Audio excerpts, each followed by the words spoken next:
Hello again, fellow homesteaders. Today we're going to be making a do-it-yourself all-natural kitchen cutting board or chopping block sanitizer. This is a very simple process. It doesn't take much time. You're actively involved and it costs you next to nothing.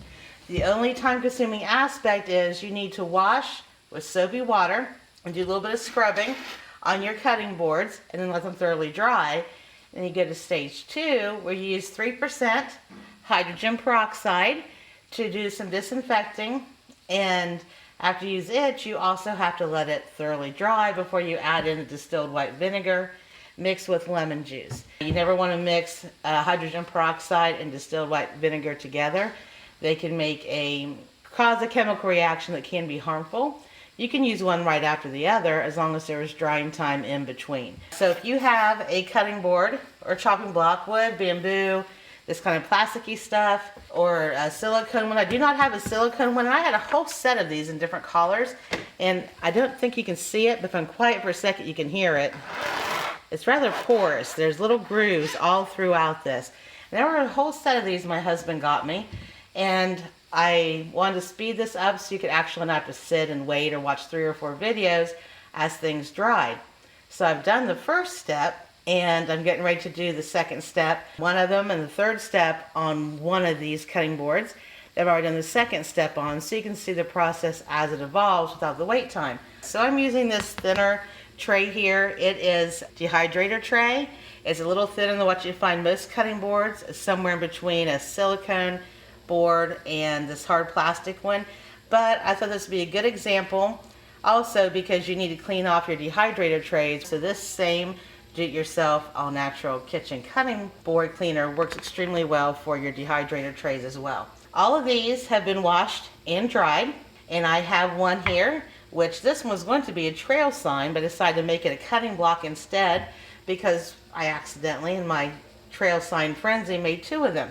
So it's going to be a cutting block that does go out into our Dodger Ranch saloon in the Shutter House. This one has already had the peroxide on it and is ready for the vinegar, as has my orange one here. So I'm going to set these aside. Now when I was scrubbing them, you can use a scouring pad, whatever you want to use. I don't use SOS pads because all the chemicals. I often go ahead and just use the same chain meal I have on my cast iron, which I use indoors and out. It is good for cleaning even on the wood. It gets down to the grain.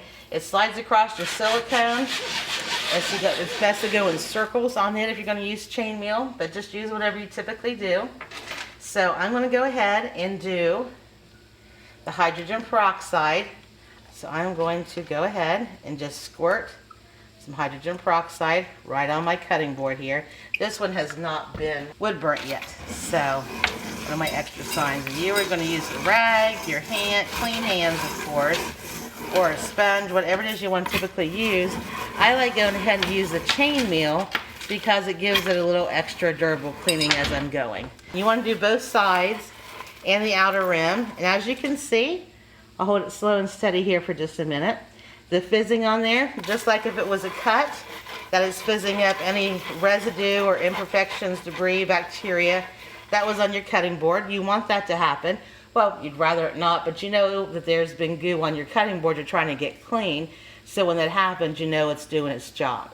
Now this has already been washed in soapy water and scrubbed and dried, and then hopefully you can tell, without creating a shadow here, exactly how much it's fizzing there.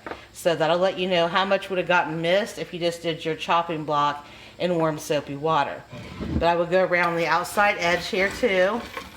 And you go ahead and give another squirt with your peroxide. This is round, and you will probably get some fizzing there as well.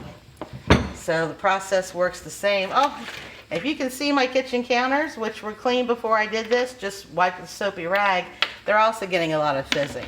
So there's no better way to tell if you have any debris or bacteria on something than using peroxide. So this one, I put peroxide on also, and you won't notice the fizzing as much on a plastic or a silicone one, but it is bubbling up and there is some fizzing going on here. I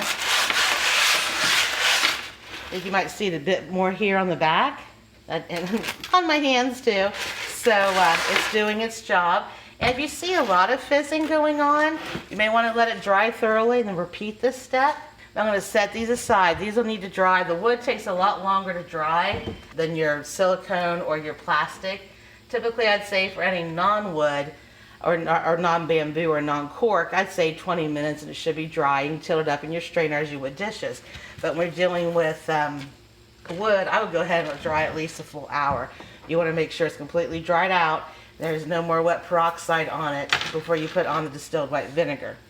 So now, I think in the article I had the measurements being about a cup or cup and a half of distilled white vinegar and maybe a half a cup of the lemon juice or maybe 5 drops of lemon essential oil. I don't have the recipe open in front of me. And as with most cleaning or home remedy recipes, it's something you can ballpark or eyeball after you've done it for a while. And those were just approximates. It'll depend on how big. You can go ahead and shake it around here to mix it together. Your chopping block or cutting board or dehydrator trays are and what was used on. There can be more residue one time or another, or if you're doing meat or fish, you want to go ahead and disinfect even more deeply. I'm going to go ahead and dry this one off because there is wet peroxide on there, and I don't think it's such a chemical reaction that the two touch and a smidge of something, it's going to knock you out or cause irreparable damage, but I'm not a doctor. I just know it's a bad idea to mix the two. So now I'm going to pour on some of my lemon juice, distilled white vinegar. Now that everything's been cleaned and sanitized, I can go ahead and finish the disinfecting process. It won't fizz up like the peroxide did. Now I don't have any glaze on my wood chopping board. I like things to be all natural. It's not polyurethane and any finish on it like that. What I do to keep mine looking good and lasting a long time is to rub mineral oil on it on occasion. And I didn't spend a bunch of money to buy one commercially made. I didn't know if you would made me a beautiful one out of multiple types of wood before. And it was homemade as well. And I was a little more particular with it because all the time that went into it. If these were to get yucky, I can just go outside, ask my husband to please cut me another one, and then leave it plain or burn something on it. But with the wood, everything soaks up a lot more. You will definitely find yourself using more of the distilled white vinegar and lemon application just as you did the hydrogen peroxide. So I've got it all rubbed in. I'm just going to let it soak it up. And now if I was cleaning this for real, I would also be doing, as I noted before, the peroxide, the outside edge and the back. Oh, and the peroxide is still fizzing on the back. But you don't see much of a change. It looks nice and shiny like I did just glaze it. So I'm just going to set it aside. I like to set it upright. That way if there's anything in it that's dripping off, it's not laying flat on the surface. Gravity can help let the excess distilled white vinegar and lemon solution drip away. But being wood, it's really just going to soak it up, which is what you want for the final stage of the cleaning. Now this, with my dehydrator tray, I'm just going to go ahead and pour some on here. This is a little bit easier to use than the cutting board, no matter what the material is. Where it's round, it works the same if it was square. You can just roll it around a good bit, or use your sponge. You just want to make sure you get any ick that you can't see off. So you can kind of roll it around like you're doing a marble maze, and then just turn it straight up and down and dump it. I just dumped it out in the sink. The peroxide that you see on it is from the bottom of my counter, so I may have some intermingling here, the two fluids. I just suggested strongly that you not intermingle because it got onto my counter. I'm going to go ahead and wipe it off. Don't want anything intermingled here. Grandbaby's walking in soon. So I'm going to go ahead and prop that up and just let it dry. I still have these other ones drying over here, and they're propped up, and it takes at least 15-20 minutes for the plastic to dry. You don't want to rub on it too much. You just want to let it work its way in, coat the surface, and drip away at its leisure. And that's really all there is to it. It's something that you will have to do in stages. That's the only part about it's tedious. You might forget one stage and then have to come back and do it. It can't get too dry to go on. If you put it in your strainer, get busy, forget about it, it's time for bed, do it the next day, that's not a problem. This just does sanitize it and deodorize it and disinfect it. Whole lot better than just soap and water, as you saw when we poured the peroxide on a chopping block that had been washed in warm soapy water, soaked in it pretty good and scrubbed, and there was still debris. So everything's drying now. It'll just dry and I will put it away, and that's all there is to it.